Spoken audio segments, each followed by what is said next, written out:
I had no idea how to start this sermon, so I'm going to start it by telling you that I had no idea how to start it. And now that it has been started, I'm going to tell you a story, because I think stories are important. This week, a good friend of mine and a good friend of Luck, Steph Fenton, shared a blog post about being genderqueer and also being a Christian. These two identities don't sound like an oxymoron to the Luck community, but there are many faith spaces in our world where they cannot coexist. I think myself and people in this community are lucky enough to be able to forget that often.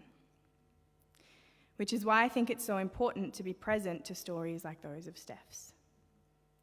Steph ends their beautiful blog post with the words, "In the meantime, I pray that the blurry, boundaried kingdom of Jesus will be powerfully present with us." It's a really good blog post. I think you should check it out. It's on Facebook and places, so maybe I'll share it in the Facebook page later. This blurry boundary feeling has been sitting with me a lot recently. I feel it in my work, I feel it in my relationships, and in reflections about my own queerness. A few days ago, someone asked me what it is about Luck that holds that space for people. And I honestly found it really hard to answer that question. I think there are some clear responses to a question like that are obvious, and one of those would be unpacking affirming theology as opposed to accepting theology. But getting to the core of it is quite tricky for me. It feels unnameable, like words are too harsh or too jolted to kind of reach it. It's just this blurred feeling, like Steph mentioned, that disconnected words can't do justice. I remember Ben Cross once saying at a School of Discipleship discussion that if you try and explain why you love someone, you kind of do them a disservice. That's how I feel about that. So with that in mind, let's talk about the Beatitudes. Luke places these blessings and woes on a leveled place, on a plain, rather than on the mount. In Luke's account, Jesus is in and on the same space as his audience.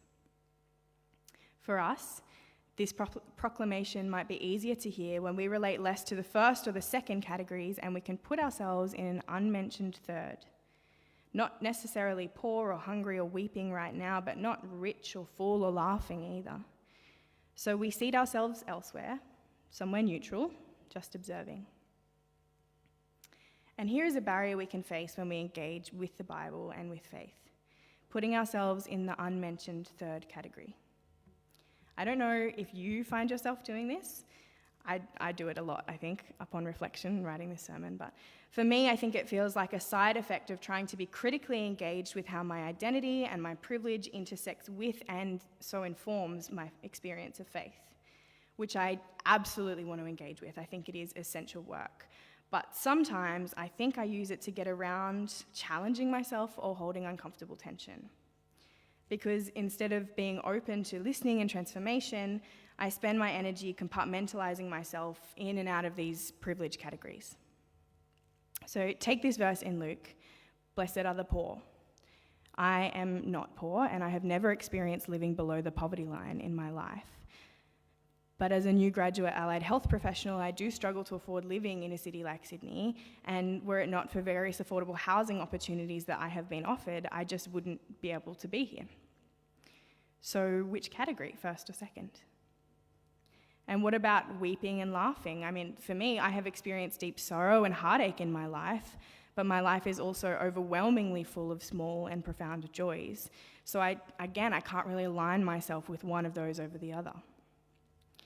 And on I go, getting stuck in this, I lost my place, my apologies, getting stuck in this back and forth with myself that ultimately leads to just throwing my hands up in the air and saying, I'm not entirely one or the other, so I must be neither. I wasn't there, Jesus' words aren't for me. This verse is helpful when I want to look critically at a prosperity gospel understanding of the Bible, so I'll use it then. I'm done, thanks for having me, bye.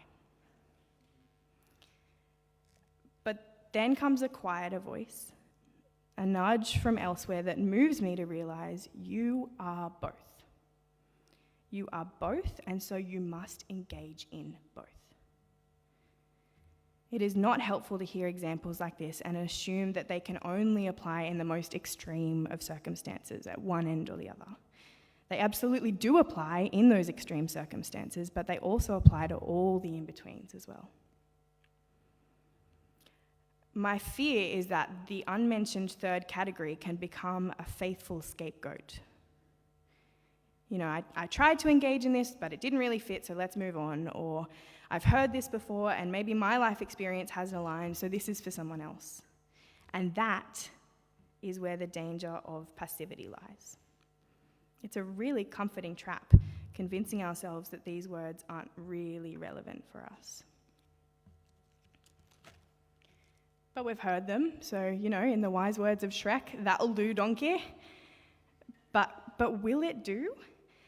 And is a that will do attitude really how we're called to engage?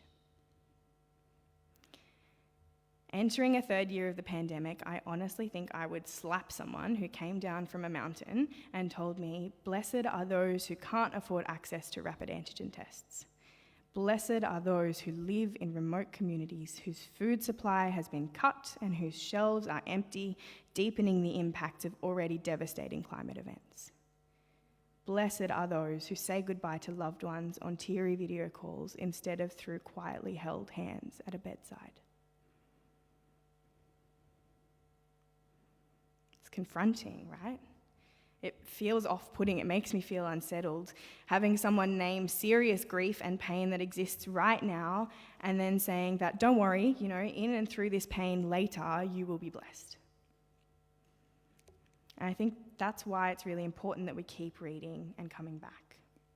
Because we don't receive these words in a way that glorifies poverty or hunger or grief. We receive them in a way that reminds us, once again, that the categories can feel real and the systems that perpetuate them are very real. But in all of these things, we are seen by our God. We are simultaneously called to recognize our own categories so that we do not fall into complacency, while also recognizing that we are ultimately freed of those categories through Christ. Christ blurs the boundaries. When I was looking at different translations of this verse, I had a look at the Message, which is always a little bit interesting, but I found that it did give an interesting interpretation of some parts of it. The Message says, "You're blessed when you've lost it all.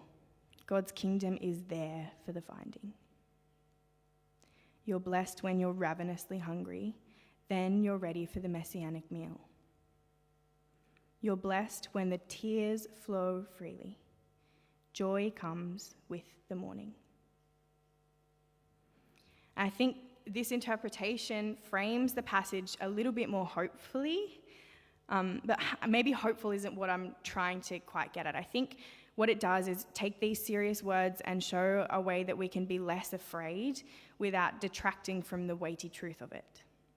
And when I say afraid, I'm talking about a fear of suffering or pain, because at the end of a total loss is a surrender to the knowledge that we are no God. There is no loyalty card for suffering. The kingdom isn't a cafe we rock up to on the weekdays, punching holes in us the first 9 times we show up and then surprising us with salvation on our 10th coffee. This is a relational promise from a God who wants us to know that awful things happen and wonderful things happen and boring in between things happen, and we are loved. There is no conditional prerequisite for our status as children of God. It cannot be dictated by financial resources or social status or power. It cannot be dictated by what happens to and around us. And I think for me, at this point in my life, this is the crux. It really made me think about control and the ways that I feel that I've lost control. I'm sure our community feels that we've lost control over the last few years. And quite honestly, what can we control? Not a pandemic, but we can support our health professionals and we can vote in policymakers who value people over profit, and we can make very clear, intentional decisions about how we care for one another in community. We can't control the impacts of a changing climate, but we can divest from fossil fuels and we can show up for the communities that are being impacted right now. We cannot control this country's colonial history, but we can listen and unlearn and be in deep and humble relationship with First Nations peoples. We cannot control God. We can't. We just can't. But we can control how we are in relationship with God and with one another, and we can be devotedly aware of the implications that this has on our lives. And then we can recognize that we may be ravenously hungry with free-flowing tears, but so too shall we laugh. God's kingdom is both. God's kingdom is in between.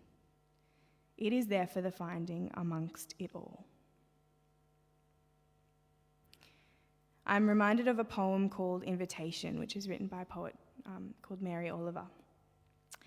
In this poem, Oliver talks of the birds going about their birdie business with little regard for what is going on for us, but with a strong regard for a bigger purpose.